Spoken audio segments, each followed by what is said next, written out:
दिन के एक वक्त 1200 अंक नीचे गिर गया। उस समय खबर आ रही थी कि अमेरिका ईरान पर हमला कर सकता है। हमला तो हुआ नहीं, सेंसेक्स ने रिकवरी भी कर ली। ट्रंप के दौर में दुनिया हर दिन इसी तरह हिचकोले खाती रहती है। इसी ट्रंप से डील होने पर शेयर बाजार कितना ऊपर चला गया, लेकिन फिर वापस गिरने और संभलने की अपनी आदत पर आ गया है। खबर ईरान से भी आई। ईरान ने धमकी दी कि स्ट्रेट ऑफ हॉर्मुज बंद कर देंगे। इस रास्ते से हर दिन 20 मिलियन बैरल कच्चा तेल गुजरता है। जाहिर है यह एक और तबाही का संकेत था। कच्चे तेल के दाम भी तेजी से बढ़ने लगे। इसी घबराहट में भारत का सेंसेक्स भी कुर्सी से लुढ़कने लगा। ट्रंप ने ईरान को 10 से 15 दिनों का समय दिया है और कहा है कि अगर तब तक ईरान डील नहीं करता, दुनिया बहुत कुछ बुरा देखने वाली है। ट्रंप की इस नई धमकी के बाद ईरान पर हमले की आशंका फिर से तेज हो गई। अमेरिका ने ईरान के खिलाफ सैनिक बंदी कर दी है, लेकिन अभी तक किसी को पता नहीं ऐसा क्यों किया। पिछली बार तो दावा कर रहा था ईरान के परमाणु ठिकाने खत्म कर दिए गए हैं। अमेरिका के अखबार इस तरह के विश्लेषणों से भरे पड़े हैं कि इस पर बात क्यों नहीं हो रही कि ट्रंप ईरान पर क्यों हमला करना चाहते हैं। नौबत इस पर आ गई है कि अब लोग कह रहे हैं बुश ने कम से कम झूठ तो बोला। इराक पर हमला करने से पहले ट्रंप तो वह भी नहीं बोल रहे। 30-40 हजार सैनिक तैनात कर दिए गए हैं। लड़ाकू विमानों की खेप तैनात कर दी गई है। कहीं कोई आवाज उनकी तरफ से नहीं। ईरान पर हमला क्यों जरूरी है? रूस और चीन के ईरान के साथ आने की भी खबरें इस माहौल को बना रही हैं। दुनिया को देखने का नजरिया व्यापक कर लीजिए। अगर आप अलग अलग देशों का हाल देखेंगे तो सभी देश की आम जनता के लिए यही संकेत है कि उसके लिए आने वाले दिन खतरों और चुनौतियों से भरे हुए हैं। अमेरिका के डिपार्टमेंट ऑफ जस्टिस की दीवार पर राष्ट्रपति ट्रंप का फोटो टांग दिया गया। क्या आप सोच सकते हैं सुप्रीम कोर्ट पर बीजेपी का पोस्टर लग जाए, प्रधानमंत्री मोदी का पोस्टर लहराने लगे? तो दुनिया को देखने के लिए नजरिए को बदलना पड़ेगा। तमिलनाडु ने चुनाव से पहले 1.25 करोड़ से अधिक महिलाओं के खाते में 5,000 रुपए डाल दिए, तो उस पर सुप्रीम कोर्ट में याचिका दायर हो गई। कोर्ट की तरफ से टिप्पणी आ गई कि अगर फ्री में पैसे देंगे तो लोग काम नहीं करेंगे। लोगों को पैसा दीजिए, काम दीजिए, गरिमा के साथ दीजिए। अब सवाल यह उठ रहा है कि बिहार से लेकर महाराष्ट्र और दिल्ली तक में पैसे देने की बात हुई, पैसे दिए गए। क्या तब भी सुप्रीम कोर्ट इसी तरह नाराज हुआ, या उसकी नाराजगी केवल तमिलनाडु के संदर्भ में? प्रशांत किशोर ने आरोप लगाया कि सरकार ने 15,600 करोड़ देकर बिहार का चुनाव जीता और राज्य की तिजोरी को नुकसान पहुंचाया। यह मामला सुप्रीम कोर्ट पहुंचा, जहां उनकी पार्टी ने मांग की कि चुनाव के नतीजे रद्द कर दिए जाएं। सुनवाई के दौरान चीफ जस्टिस सूर्यकांत ने सवाल किया कि आपकी पार्टी को कितने वोट मिले? लोगों ने आपको ठुकरा दिया और आप न्यायिक मंच का इस्तेमाल कर पॉपुलर होना चाहते हैं। हम फ्रीबीज को लेकर समझना चाहते हैं, लेकिन चुनाव में हारी हुई राजनीतिक पार्टी के कहने पर नहीं। चुनाव से पहले खाते में पैसे डालकर चुनाव जीतना चिंता का विषय तो होना चाहिए, लेकिन अच्छा तब होता जब 10,000 रुपए बांटे जा रहे थे, तब कोर्ट या चुनाव आयोग इस पर रोक लगा देता। इस तरह से आप खबरों को स्क्रॉल करते हैं तो आपके सामने एक ऐसी दुनिया, लोकल और ग्लोबल दुनिया गुजरती है जहां आप हर दिन निरीह नजर आते हैं। हर बार क्यों लगता है कि सरकार पहले से और ज्यादा ताकतवर होती जा रही है और सरकार के सामने हर आवाज बेमानी और कमजोर। लेकिन दुनिया में एक दरबार ऐसा भी बन गया है जहां अपनी जनता पर हावी होने वाले नेताओं की हैसियत भी तेजी से एक दरबारी की होती जा रही है। I think you should actually stand. Come, please, stand just for a second. Warning, don't believe. Pakistan के प्रधानमंत्री शाहबाज शरीफ को ट्रंप ने खड़े होने के लिए कहा, वे खड़े भी हो गए। यही बता रहा है कि आप प्रधानमंत्री होंगे पाकिस्तान में, लेकिन वॉशिंगटन के लिए आप दरबारी भरे। हम इस पॉइंट पर आएंगे, तब तक आप रवीश कुमार ऑफिशियल सब्सक्राइब कर लीजिए, प्लीज ज्वाइन भी कीजिए, लाइक तो कीजिए ही। शरीफ साहब भी तब तक आपके लिए इस वीडियो में अपनी जगह पर खड़े ही रहेंगे। हम उन्हें फ्रीज कर देते हैं। हम इस वीडियो में पैक्स सिलिका और इसराइल के खिलाफ संयुक्त राष्ट्र में निंदा प्रस्ताव की भी बात करें। हम एक ऐसे दौर में जी रहे हैं जहां ड्रम केवल ट्रंप बजाते हैं, बाकी सब ताली बजाते हैं। एप्स्टीन फाइल्स में ट्रंप का भी नाम आ रहा है, लेकिन उनका कौन क्या बिगाड़ लेगा। अब तो ट्रंप एक दूसरी फाइल की बात करने लगे हैं, कह रहे हैं एलियन और एक्स्ट्रा टेरेस्ट्रियल लाइफ की फाइल जारी करने वाले हैं। मेरे पास अगर ट्रंप का नंबर होता तो उन्हें व्हाट्सएप करता कि सर कम से कम ये मत कीजिएगा, वरना भारत के गोदी मीडिया में प्रधानमंत्री मोदी के लिए स्पेस खत्म हो जाएगा। अभी तो घंटों चलता है, लेकिन एलियन फाइल्स के बाद उनका 30 सेकंड का क्लिप भी नहीं चलेगा। चिंता मत कीजिए, भारत और पाकिस्तान के मसले पर आ रहा हूं। पहले आप इस दुनिया का फ्लो चार्ट तो समझ लीजिए। अगर ट्रंप ने एलियन फाइल्स जारी कर दी तो भारत में क्यों बवाल होगा? इसलिए होगा कि 2011-12 के साल का वीडियो इन चैनलों का निकाल कर आप देखेंगे, तब पता चलेगा कि उस समय एलियन को लेकर भारत के टीवी चैनलों पर कितने प्रोग्राम बनते थे। कई चैनलों पर हर दिन एक प्रोग्राम चलता ही था कि 2012 में दुनिया खत्म हो जाएगी, लेकिन हम 2026 में भी इन चैनलों को दुनिया की हर अच्छी चीज को खत्म करते हुए देख रहे हैं। इन चैनलों से भारत के भाईचारे को कितना बड़ा खतरा है। आए दिन मुसलमानों के खिलाफ बहस चलती है, प्रोपेगेंडा चलता है। अभी हाल ही में एनबीडीएसए ने एक न्यूज चैनल जी न्यूज चैनल को 1 लाख जुर्माने की सजा दी है। अगर आप यह समझ रहे हैं कि ट्रंप ने एलियन फाइल्स की बात क्यों की, तो इसका मतलब है आप अभी भी अपनी समझ का इस्तेमाल कर रहे हैं। और ये गुड न्यूज है, जो कि बहुत अच्छी बात है। अब आते हैं उस वीडियो पर जिसे देखकर पाकिस्तान के लोग भी नहीं समझ पा रहे होंगे कि अब करें तो क्या करें। शहबाज शरीफ कहां बैठे थे, इस पर हम कोई कमेंट नहीं करें। कई बार होता है, सीट नहीं मिलती है तो बंदा चुपचाप पीछे बैठ जाता है, और कई बार बंदा ही इतना पोलाइट होता है कि हमेशा पीछे की सीट पर ही बैठता है। तो इस पर नो कमेंट है। शहबाज शरीफ को आप यहाँ उठते हुए देख सकते हैं। ट्रंप ने उन्हें 1 सेकंड के लिए खड़े होने के लिए कहा, शरीफ खड़े हो गए। गनीमत है ट्रंप ने उन्हें पूरी मीटिंग के दौरान खड़े रहने के लिए नहीं कहा, वरना शरीफ खड़े रह जाते। I think you should actually stand. Come, please, stand just for a second. पूर्व प्रधानमंत्री इमरान खान को जेल में डालकर शरीफ को लगा होगा कि ग्लोबल लीडर बन गए हैं, लेकिन ट्रंप ने उन्हें लोकल लीडर समझकर भरी सभा में खड़ा होने के लिए कह दिया। इन्हीं शरीफ को क्रिकेट की दुनिया के 14 बड़े खिलाड़ियों ने पत्र लिखा है कि इमरान खान की चिकित्सा ठीक होनी चाहिए और जेल में उनकी स्थिति में सुधार होनी चाहिए। कपिल देव, गावस्कर, एलन बॉर्डर ने शरीफ को पत्र लिखे हैं, और यहाँ शरीफ ट्रंप के सामने उठक बैठक कर रहे हैं। मीडिया कहेगा ही कि ट्रंप ने उनकी बेइज्जती कर दी, लेकिन शरीफ ऐसा कभी नहीं सोचेंगे। उन्हें जनरल मुनीर के सामने खड़े रहने की पुरानी आदत होगी। बल्कि ट्रंप ने प्रधानमंत्री मोदी और पाकिस्तान की सेना के प्रमुख जनरल मुनीर की तारीफ कर दी। ट्रंप को यह तो पता है कि पाकिस्तान से किसकी तारीफ करनी है, लेकिन उन्हें यह नहीं पता कि वे प्रधानमंत्री की बराबरी मुनीर से नहीं कर सकते।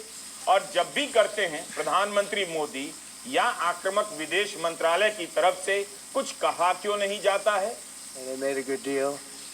And I got to like them, the Prime Minister, the Field Marshal, who's a tough man, a tough, good fighter, right? Good, serious fighter. I like good fighters, actually. कई लोग, मेनी पीपल, अब Trump को गंभीरता से नहीं लेते, लेकिन भारत सरकार बहुत सीरियसली लेती।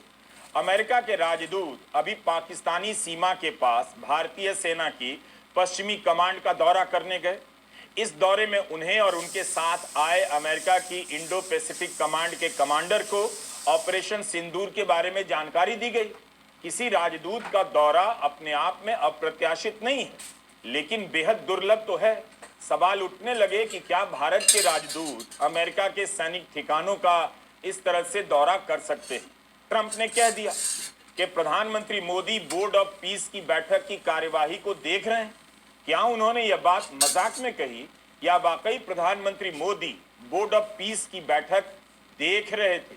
Pakistan and India, thank you very much. And I spoke to Prime Minister Modi. He's excited. He's watching us right now. अगर प्रधानमंत्री मोदी बैठक की कार्यवाही देख रहे थे, तो इसका मतलब यह है कि ट्रंप ने पहली बार उनके सामने भी कह दिया कि भारत और पाकिस्तान के बीच युद्ध उन्होंने टैरिफ की धमकी से रुकवाया। तो अब प्रधानमंत्री मोदी को साफ करना चाहिए कि वे इस बैठक को लाइव देख रहे थे या नहीं, और देख रहे थे तो ट्रंप के बयान पर उनका क्या कहना है। बैठक गजा पर हो रही थी और ट्रंप जिक्र करते हैं भारत और पाकिस्तान के बीच युद्ध रुकवाने का। उन्होंने दावा कर दिया कि भारत और पाकिस्तान के बीच के युद्ध में 11 जेट विमान गिर गए। किसके कितने गिरे नहीं बताया। कहने लगे मैंने अखबार में देखा कि दोनों देश लड़ रहे हैं, तो मैंने उन्हें फोन कर कहा अगर लड़ाई बंद नहीं की तो मैं दोनों पर 200% टैरिफ लगा दूंगा। तो इतनी बड़ी लड़ाई की खबर जनाब अगले दिन सुबह अखबार में पढ़ रहे हैं, उस समय लाइव नहीं देखते हैं, या ट्रंप के बारे में पता चल गया। People have no idea. A lot of them say, oh, well, they weren't fighting. They were fighting. 11 jets were shot down. Very expensive jets. And then all of a sudden I read where there was a little bit of a pullback by one and the other. And all of a sudden we worked out a deal, right? But I said, if you fight, I'm going to put 200% tariffs on each of your countries, which essentially makes you not allowed, you can't do any business. One of them, I won't say which one, said, no, can't do that. They both wanted to fight. But when it came to money, nothing like money. When it came to losing a lot of money, they said, I guess we don't want to fight. And we solved that deal in 2-3 days, right? And we Trump did. कह रहे हैं कि deal की धमकी देकर युद्ध रुकवा दिया। जो डील हुई है उसमें भारत को मिला क्या। भारत का हमेशा कहना था कि किसी तीसरे के कहने पर युद्ध नहीं रुका। दोनों देशों के मिलिट्री ऑपरेशन के महानिदेशकों की बातचीत के बाद युद्ध रोका गया। लेकिन ट्रंप है कि जब भी मौका मिलता है भारत और पाकिस्तान के युद्ध को रुकवाने का दावा करने लग जाते हैं। भारत इस तरह से दिखाता है कि वह ट्रंप की बातों को गंभीरता से नहीं लेता, लेकिन केवल पाकिस्तान से युद्ध रुकवाने वाली बात को ही नजरअंदाज किया जाता है, क्योंकि उसका राजनीतिक असर ज्यादा है, गंभीर हो सकता है। फिर भारत की जनता के सामने इस रूप में खड़ा होना पड़ेगा कि अगर आप पाकिस्तान से जीतने की स्थिति में थे तो अमेरिका के दबाव में पीछे क्यों हटे, बताना पड़ेगा। Then all of a sudden I read where there was a little bit of a pullback by one and the other. And all of a sudden we worked out a deal, right? But I said, if you fight, I'm going to put 200% tariffs on each of your countries, which essentially makes you not allowed, you can't do any business. One of them, I won't say which one, said, no, can't do that. They both wanted to fight. But when it came to money, nothing like money. When it came to losing a lot of money, they said, I guess we don't want to fight. And we solved that deal in 2-3 days, right? प्रधानमंत्री मोदी क्या क्या देखेंगे। ऐसा नहीं है कि Trump की उनसे फोन पर बात नहीं होती है, कई बार हो चुकी है, लेकिन वीडियो लिंक पर क्या दोनों आमने सामने थे। ट्रंप ने ऐसा क्यों कहा और यह सवाल क्यों नहीं बड़ा हुआ। वैसे प्रधानमंत्री मोदी कितनी बातों का जवाब देंगे। हरदीप पुरी पर नहीं जवाब दे रहे हैं, गलगोटिया पर जवाब नहीं दे रहे हैं। जिस यूएन में सुधार पर 10 साल से भाषण देते रहे, उसके लगभग खत्म हो जाने पर उन संस्थाओं को ट्रंप ने बेकार कर दिया। इन सब प्रयासों पर भी नहीं बोल रहे हैं कि यूएन के रहते ट्रंप ने बोर्ड ऑफ पीस का गठन क्यों किया। क्या प्रधानमंत्री मोदी ट्रंप के बोर्ड ऑफ पीस की पहली बैठक को देख रहे थे। भारत को भी इस बोर्ड में शामिल होने का प्रस्ताव मिला था, लेकिन भारत ने कहा अभी उस पर विचार हो रहा है। France, Norway, Italy, Austria, Greece, New Zealand और जर्मनी ने सदस्य बनने से इनकार कर दिया है। इनमें से भी कई देश भारत की तरह ऑब्जर्वर बनकर बोर्ड ऑफ पीस की बैठक में शामिल थे। डावोस में जब बोर्ड ऑफ पीस की बैठक हुई तब भारत नहीं गया। तो क्या भारत धीरे धीरे इस बोर्ड में कदम बढ़ा रहा है। इस पर अभी कोई जवाब आया नहीं, लेकिन भारत के सदस्य की मौजूदगी में ट्रंप का यह कहना कि उन्होंने 200% टैरिफ लगाने की धमकी देकर युद्ध रुकवा दिया मायने रखता है। भारत ने इसका खंडन अभी नहीं किया है। अब इन धमकियों को आप केवल पाकिस्तान के साथ युद्ध के संदर्भ में नहीं देख सकते। अगर इस मामले में धमकी का असर हुआ होगा तो रूस के साथ तेल खरीदने पर 25% टैरिफ लगाने की धमकी का असर तो आपने देख ही लिया। ईरान से तेल खरीदने पर टैरिफ लगा देने की धमकी का असर भी देखा। क्या ट्रंप भारत को टैरिफ की धमकी देकर उसके फैसले बदलवा रहे हैं। ट्रेड डील को लेकर शांति छा गई है, लेकिन भारत और अमेरिका के बीच एक नई डील की खबर आई है। एआई समिट में अमेरिका के अंडर सेक्रेटरी और भारत के आईटी मिनिस्टर ने पैक्स सिलिका पर साइन किया। यह सप्लाई चेन को सुरक्षित करने के लिए कई देशों का गठबंधन है, जिसका नेतृत्व अमेरिका कर रहा है। एआई इंफ्रास्ट्रक्चर और लॉजिस्टिक की सप्लाई को सुरक्षित करने के लिए अमेरिका ने पैक्स सिलिका बनाया है। इसमें ईयू, ताइवान, इसराइल, नीदरलैंड और ग्रीस सब शामिल है। भारत में अमेरिका के राजदूत सर्जियो गोर ने पैक्स सिलिका डील साइन करने की तस्वीर साझा की। दुनिया में रेयर अर्थ मिनरल को लेकर मार मची है। असल में एआई की चिप रोबोटिक्स में रेयर अर्थ मेटल्स का काफी इस्तेमाल होता है। दुनिया में सर्वाधिक रेयर अर्थ मिनरल चीन के पास है, तीसरे नंबर पर भारत है। क्या अमेरिका ने इसलिए यह डील की ताकि भारत के रेयर अर्थ मेटल्स का एक्सेस उसे मिल जाए? यह सवाल उठ रहा है।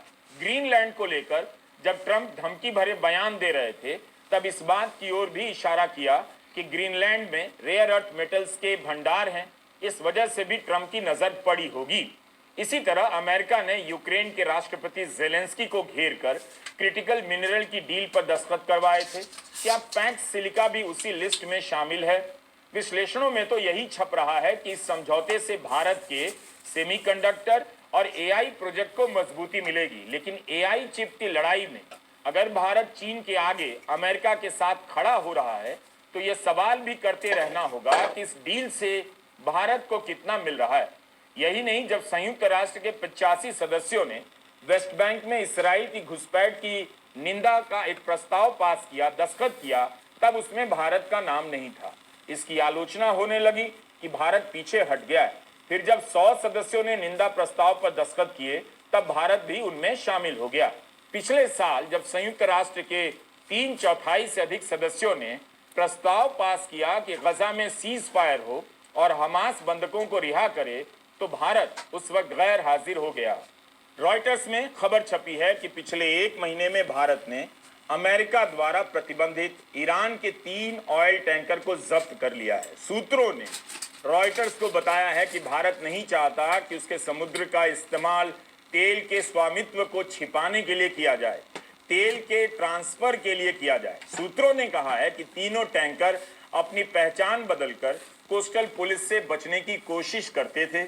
इस खबर पर द वायर के सिद्धार्थ वरदराजन ने ट्वीट किया कि एक समय था भारत ईरान और अन्य देशों के खिलाफ अमेरिका के एक तरफा प्रतिबंधों को मान्यता नहीं देता था, सिर्फ संयुक्त राष्ट्र की सुरक्षा परिषद के प्रतिबंधों को ही मानता था। लेकिन प्रधानमंत्री मोदी के कार्यकाल में भारत की सेना अमेरिका के एक तरफा प्रतिबंधों को लागू करने की इकाई बनती जा रही है। तो इन प्रश्नों पर आप विचार कीजिए, देखिए कौन किसके दबाव में क्या कर रहा है। यह सवाल रोज बदल भी जाता है। कभी कोई किसी को बगल में दबाकर चल देता है, कभी कोई बगल से निकलकर उधर छिटक जाता है। क्या आप किसी को जानते हैं जिसके खाते में मिनिमम बैलेंस नहीं था और बैंक ने उसके पैसे काट लिए? कभी उनका नाम मीडिया में नहीं आता, उनका दर्द कोई नहीं लिखता। बस यही छपता है सरकारी बैंकों ने 5 साल में 8,612 करोड़ रुपए मिनिमम बैलेंस नहीं होने के कारण आम जनता के खाते से काट लिए। जिनके पास पहले से पैसे नहीं, उनके खाते से पैसे कट जाएं, जाहिर है उन्हें अच्छा तो नहीं लगता होगा। अगर हम ट्रंप, ईरान, पैक्स सिलिका नहीं समझ सकते, तो क्या इस एक सवाल पर बात कर सकते हैं? आम आदमी की हैसियत क्या यही रह गई है कि खाते में मिनिमम से भी कम पैसा होगा तो जुर्माना देना होगा? एक तरफ सरकार गरीबों को मुफ्त राशन देती है, दूसरी तरफ गरीबों से जुर्माना भी लेती है। इसीलिए दुनिया को स्क्रॉल किया कीजिए और हमारा वीडियो देखा कीजिए। पता चला आपके पांव के नीचे से सरकारें कालीन खींच ले गईं और आप फिसलते चले जा रहे हैं। आपको गलगोटिया होने से कोई नहीं बचा सकता। भारत के शिक्षा मंत्रालय को गलगोटिया मंत्रालय पुकारा जाना चाहिए। हर तरफ गलगोटिया ही नजर आ रहा है। इससे बचने के लिए आपको हमारा वीडियो देखना चाहिए। नमस्कार, मैं